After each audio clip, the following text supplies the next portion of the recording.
이 시간 은혜 받으실 말씀의 제목은 하나님 사랑의 방법이라고 하는 제목으로 마태복음 22장 35절로 40절 말씀을 통해서 은혜 받는 시간 되겠습니다. 그 중에 한 율법사가 예수를 시험하여 묻되, 선생님, 율법 중에서 어느 계명이 크니까? 예수께서 이르시되, 내 마음을 다하고 목숨을 다하고 뜻을 다하여 주 너의 하나님을 사랑하라 하셨으니 이것이 크고 첫째 되는 계명이요 둘째도 그와 같으니 내 이웃을 내 자신같이 사랑하라 하셨으니 이 두 계명이 온 율법과 선지자의 강령이니라. 아멘. 오늘 마태복음 22장 35절로 40절 말씀을 가지고 하나님 사랑의 방법, 이와 같은 제목으로 말씀의 은혜를 나누기를 원합니다.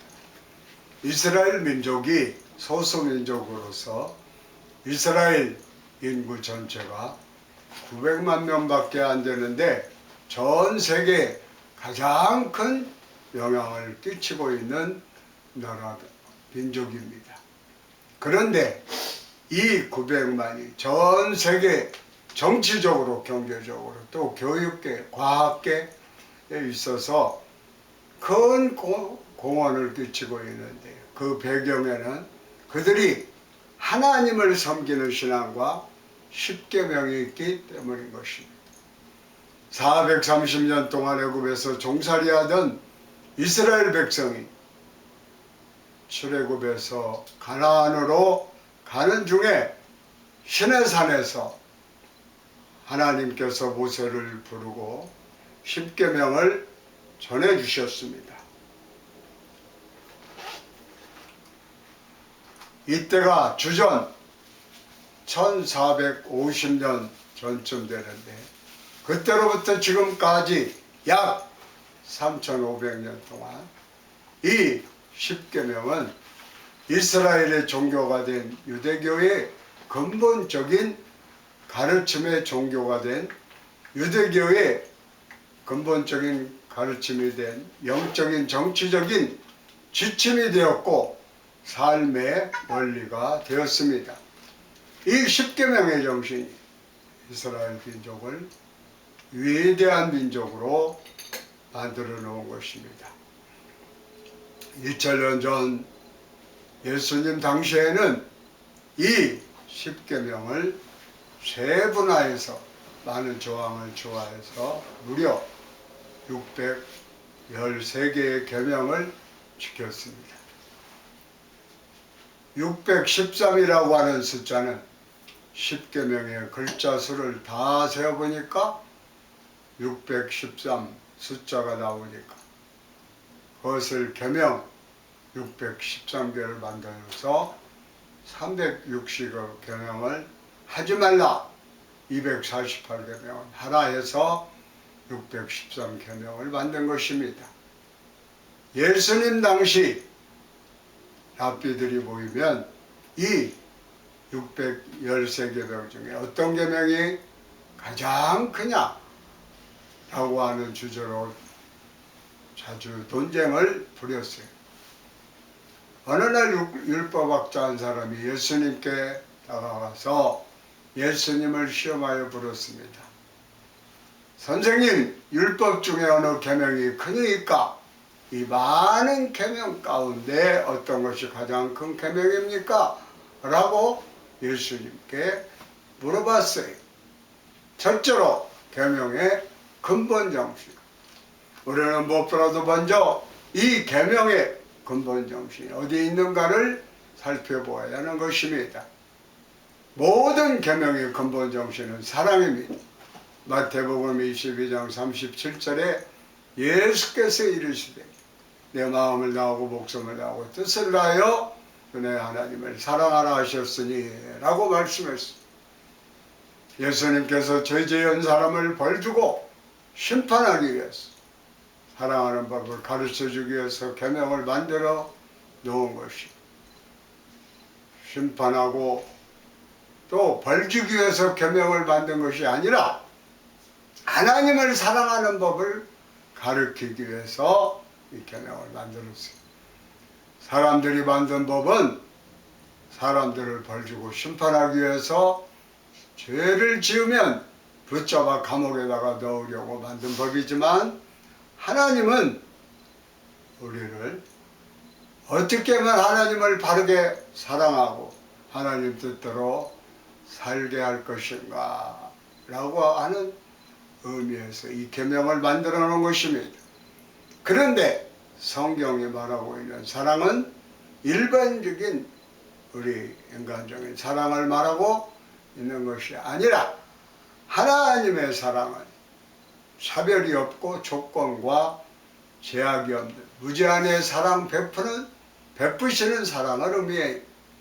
이 세상의 모든 문제가 사랑 결핍으로부터 생겨났습니다. 부부간의 문제, 부모 자식 간의 문제, 형제 간의 문제, 이웃 간의 문제, 나라 간의 문제, 우크라이나와 러시아 전쟁, 이 또한 사랑의 결핍이 원인이 된 것입니다. 모든 다툼과 갈등은 이 사랑의 결핍에서 생겨나게 됩니다. 갈등과 다툼으로 깨어져서 상처 입은 이 사회를 우리가 예수 그리스도의 사랑을 들고 나가서 치료하고 용서와 화해로 다시 회복시키는 우리 모두가 되어야 되겠습니다. 예수님께서 이 깨어진 사랑을 회복시키기 위해서 십자가에서 달리신 것입니다. 하나님과 인간 사이에 죄담이 세워져서 원수가 되었던 것을 예수님이 십자가에 달려 죽으심으로 그 담을 화무신 것입니다. 에베소서 2장 14절 16절에 이와 같이 말씀하고 있어요.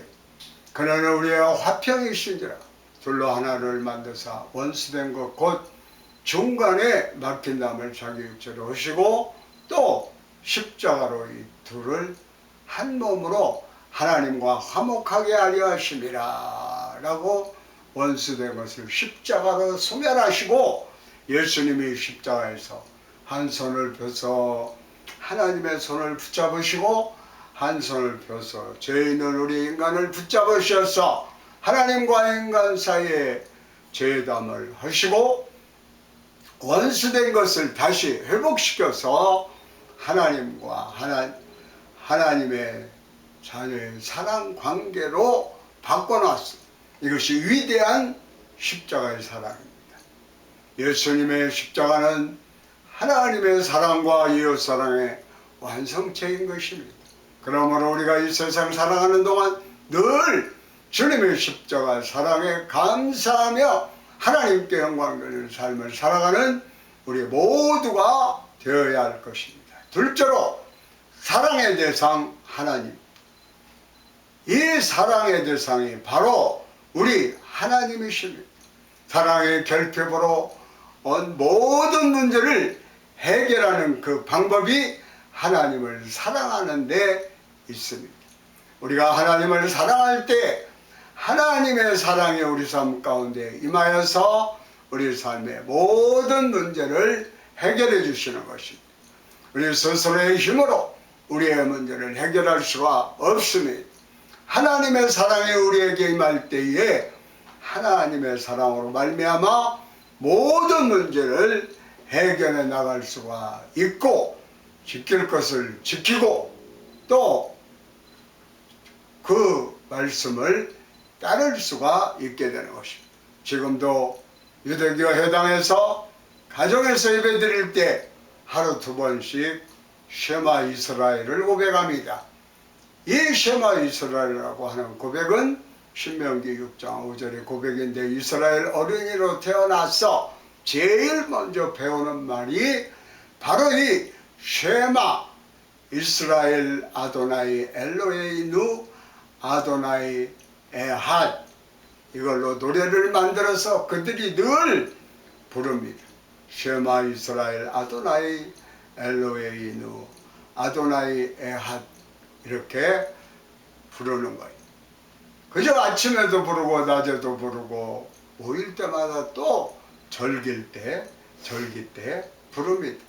신명기 6장 4절로 5절의 말씀인데 바로 이스라엘아 들으라 우리 하나님 야훼는 오직 유일한 야훼이시니 너는 마음을 다하고 뜻을 다하고 힘을 다하여 내 하나님 야훼를 사랑하라. 이것이 바로 십계명의 근본 정신이고 이것이 이스라엘 민족의 신앙의 핵심이었어요. 이 신앙을 가지고 저들이 그 많은 어려움을 이겨내고 오늘 위대한 이스라엘을 만들어낸 것입니다. 하나님 외에 우리에게 사랑의 대상이 없습니다. 진정한 신은 하나님 한 분 온 천하에 우리가 믿고 섬길 유일한 하나님은 바로 우리 하나님 한 분밖에 없다고 하는 것을 우리는 믿고 고백해야 됩니다.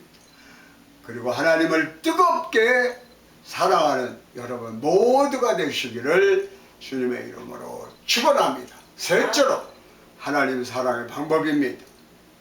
성경은 하나님을 사랑하는 방법에 대해서 이와 같이 말씀해 주고 있는데 마태복음 22장 37절에 주님 말씀하시기를 예수께서 이르시되 내 마음을 다하고 목숨을 다하고 뜻을 다하여 주 너의 하나님을 사랑하라 그랬습니다. 하나님을 사랑하되 형식적으로 의식적으로 사랑하는 것이 아니라 온 몸과 마음을 다하여 주님을 사랑해야 하는 것입니다. 마음을 다하고 목숨을 다하고 뜻을 다하여 주의 하나님을 사랑하라고 성경은 분명히 말씀하고 있어요.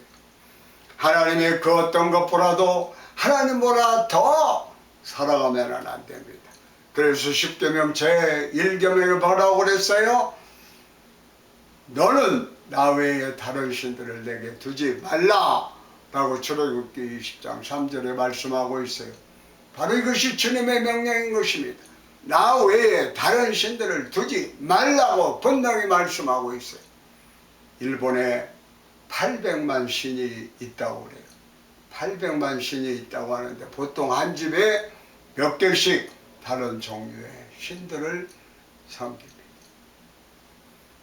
하나님도 가미신이고 고양이도 가미신이고 그 내꼬가미가 매상을 올려주는 것이다 이렇게 믿고 있어요. 일본이 그 정도인데 인도는 더해요. 힌두교를 섬기는 인도에는 신이 3억 3천만. 그런데 그들이 소를 신으로 섬깁니다. 소를. 근데 그 소 한 마리에 신이 3,003만 개가 들어있다고 해요. 소 한 마리에 말이에요. 그리고 그 소들이 소똥에도 신이 들어있다라고 해서 우리는 웃지만 그들은 정말 자기들의 모든 제사의식을 지낼 때에 신성한 소를 가져와서 그 앞에 소똥이 나오기만을 기다립니다. 똥을 싼 걸 잘 가져다 그 똥을 말려 제사상에 올려놓고 거기 신이 들어있으니까 그렇게 우상을 섬겨요. 그래서 인도에서는 사람을 치면 큰 문제가 안 되는데 소를 치면 도망가야 될 정도로 그렇게 소를 신으로 믿기 때문에 신을 쳤기 때문에 그만큼 참 사람들이 어리석은 많은 신을 섬기고 있어요. 이 모든 것이 잘못된 것입니다. 나 외에 다른 신을 두지 말라 분명히 주님은 말씀하셨어요. 두 번째 계명은 내 자신을 위하여 우상을 만들지 말라라고 했습니다. 출애굽기 20장 4절로 5절에 너를 위하여 새긴 우상을 만들지 말고 또 위로 하늘에 있는 것이나 물 속에 있는 것에 어떤 형상도 만들지 말며 그것들에 절하지 말며 그것들을 섬기지 말라 그랬어요. 너 자신을 위해서 어떤 우상을 만들거나 섬기면 안 된다고 주님은 명령했습니다.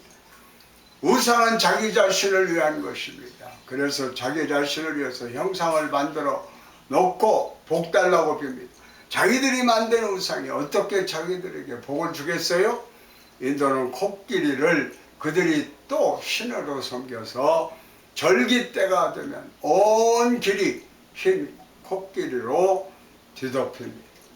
작은 코끼리부터 큰 코끼리까지 돈 많은 사람은 큰 코끼리 사놓고 거기다가 빌고 또 더 작은 코끼리를 사다가 거기다가 빌기도 하고 그럽니다. 자기들이 만든 코끼리가 절대 자기들에게 복을 줄 수가 없어요. 그 어떤 형상도 만들지 말라. 주님 말씀하셨어요. 소도 만들지 말고 이 하는 용도 만들지 말고 왜? 자기 자신에게 복 주려고 만들어 놓은 것이지만 다 자기 스스로 속고 있는 것입니다. 악한 영에 속고 있어요.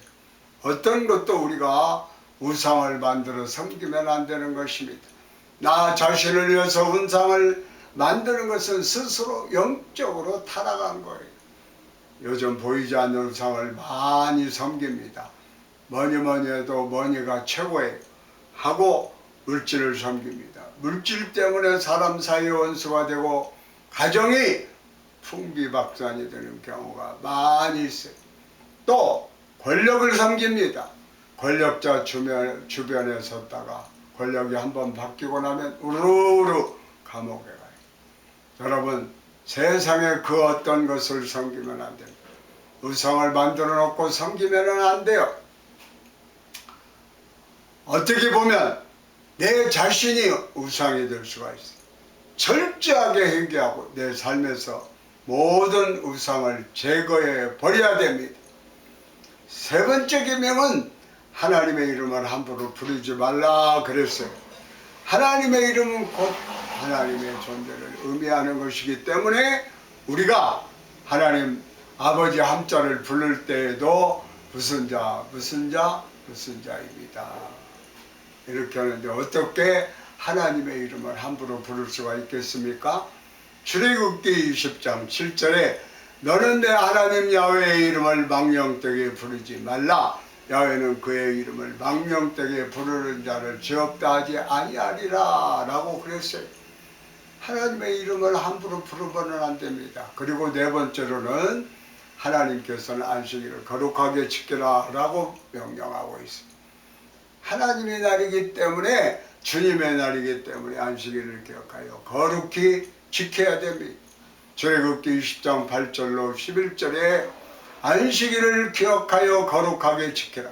엿새 동안에 임서되 모든 일을 행할 것이나 일곱째 날은 내 하나님 야훼의 안식일인즉 너나 내 아들이나 내 딸이나 내 남종이나 내 여종이나 내 가축이나 내 문 안에 머무는 객이라도 아무 일도 하지 말라. 이는 엿새 동안에 나 야훼가 하늘과 땅과 바다 그 가운데 모든 것을 만들고 일곱째 날에 쉬었습니다.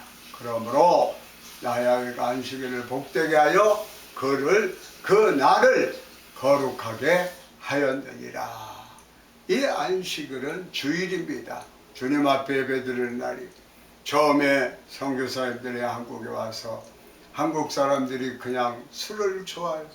농사만 끝나고 나면 큰 통에다가 막걸리를 담아놓고 온 동네 사람들이 모여서 매일같이 밤마다 모여 술 먹고 취해서 비틀거리는 것을 보면서 야, 이 술이 조선을 망하게 하겠구나 라고 생각을 했어요. 그 다음에 보니까 긴 겨울을 지내면서 모여갖고 노름 도박을 합니다. 그냥 온 재산을 다 내놓으면서 도박을 하는 것을 보면서 야, 도박이 이 나라를 망치겠구나. 또 보니까 남자들이 15, 16살이 되면 잎을 말아가지고 담배를 피워대는데 야, 이 나라가 술과 도박과 담배를 없애야 이 나라의 미래가 있겠구나 라고 생각을 했답니다. 그래서 선교사님들이 우리 그리스도인들은 하나님의 거룩한 몸을 잘 관리하기 위해서 술과 담배와 도박을 하지 말자 그렇게 가르쳤습니다. 그렇습니다. 주일날 예배 잘 드리는 것이 복된 것입니다. 예배 잘 드리는 사람이 복을 받습니다. 예배 잘 드리는 사람이 자자손손 복을 받게 되어 있어요. 자손 천대의 복을 주신다고 성경 출애굽기 20장 6절에 말씀하고 있습니다. 나를 사랑하고 내 계명을 지키는 자에게는 천대까지 은혜를 베푸느니라. 할렐루야. 아멘. 하나님의 뜨거운 하나님을 뜨겁게 사랑하시기 바랍니다. 다윗의 고백을 우리가 기억해야 되겠습니다. 시편 18편 1절에 나의 힘이신 야훼여 내가 주를 사랑하나이다. 그는 이어서 이와 같이 고백합니다. 2절에 야훼는 나의 반석이시오 나의 요새시오 나의 건지시는 이시오 나의 하나님이시오 내가 그 안에 피할 나의 바위시오 나의 방패시오 나의 구원의 뼈이시오 나의 산성이시오. 아멘. 그는 믿음으로 고백했어요. 하나님이 나의 모든 것 되시오. 그의 말전에 그 일생을 돌아가면서 그는 이렇게 고백합니다. 야훼는 나의 목자시니 내게 부족함이 없으리로다. 여러분들이 잘 아는 시편 23편이죠.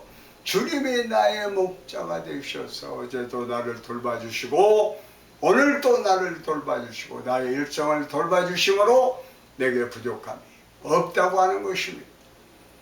모두 감사와 찬양과 영광을 주님께 올려드립니다.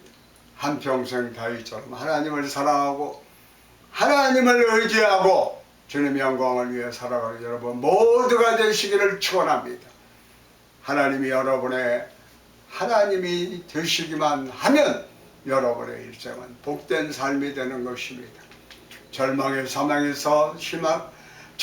삶에서 희망의 삶이 되고 슬픔의 삶에서 기쁨의 삶이 되고 망가지고 깨어진 삶에서 복되고 은혜가 하나님의 은혜가 충만한 삶으로 바꿔지는 것입니다.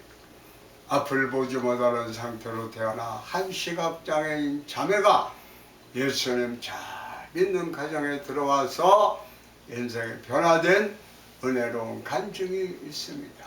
그 이름은 유예원 양입니다. 그런 태어날 때부터 안구가 없이 태어나서 앞을 보지 못합니다. 그런데 한번 들은 노래는 그냥 듣고 그대로 칠 수 있는 절대음감 재능을 하나님이 그에게 주셨어요. 유예원이라고 하는 자매님의 아버지 유창주 씨는 전동 휠체어를 타는 중증자매, 사회복지사인 박정선 씨를 만나서 결혼해서 포천에서 작은 장애인 시설을 운영하고 있었는데 어느 날 시각 장애에 있는 한 어린아이를 갓난아기를 문 앞에 두고 갔어요. 그 아이를 자녀로 입양을 했습니다.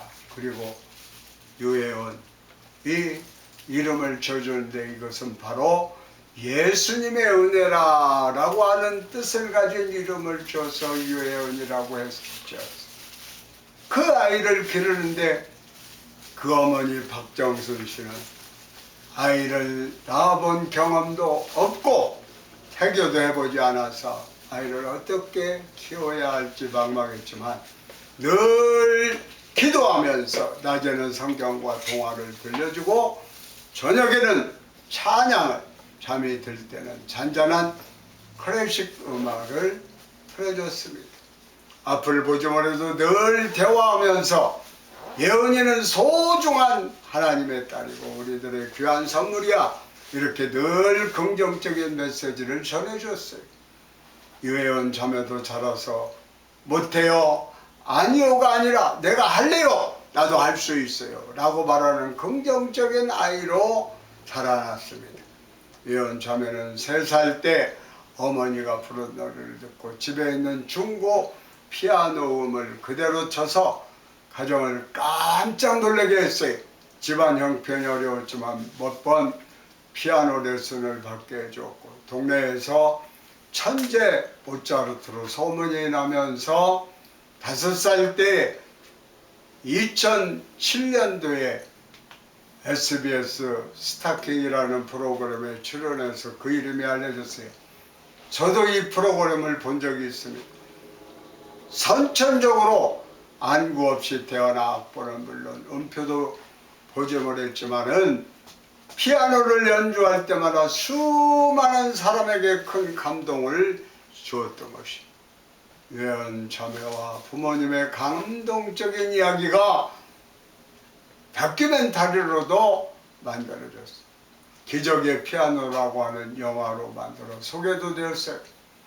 작곡 전공자의 꿈을 키웠지만 시각장애는 악보를 그리게 어려워 포기하고 이제 음대에 지원했는데 하나님께서 문을 열어주셔서 2021년 11월에 한세대학교에 입학을 하게 됩니다. 할렐루야. 아멘. 대학 입시를 준비하는 과정에서 2018년에 가장 큰 울타리가 되어줬고 든든한 지원군이었던 아버지가 먼저 세상을 떠났어요.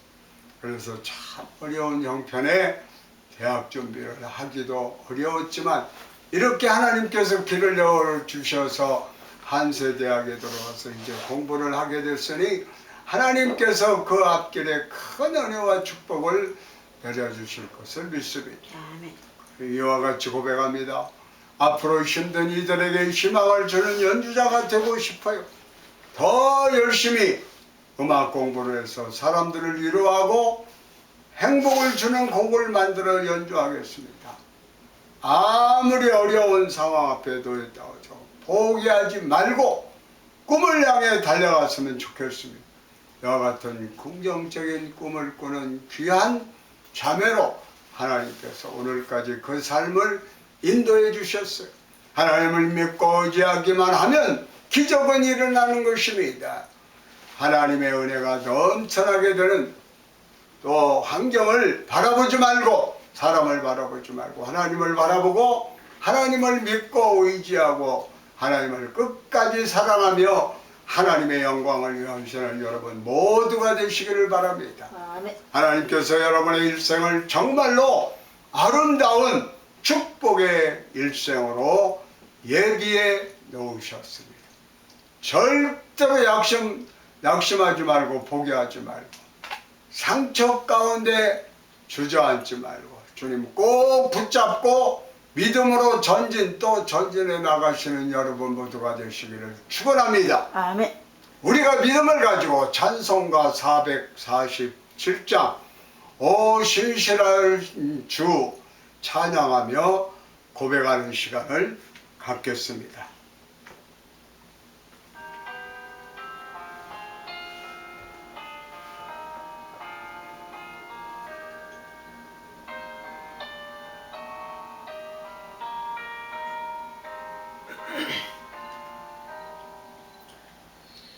오신 주 내 아버지여 너를 두려움없네 그 사랑 편찮고 나를 지키시며 제가 한결같네 오신실하신 주 오신실하신 주 날마다 자비를 베푸시며 일용할 모든 것 내려주시니 오신실하신 주 나의 구주 봄철과 여름 가을과 겨울에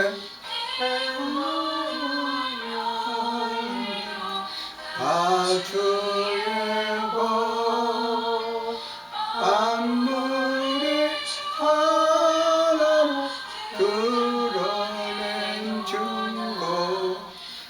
신실한 주 사랑 나타내네.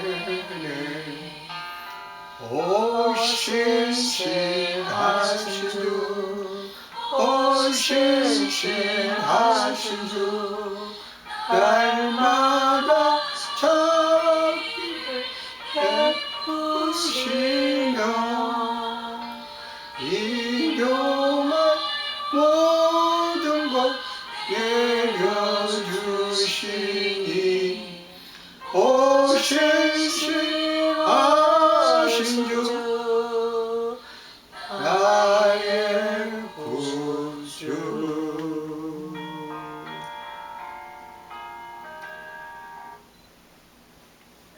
감사합니다.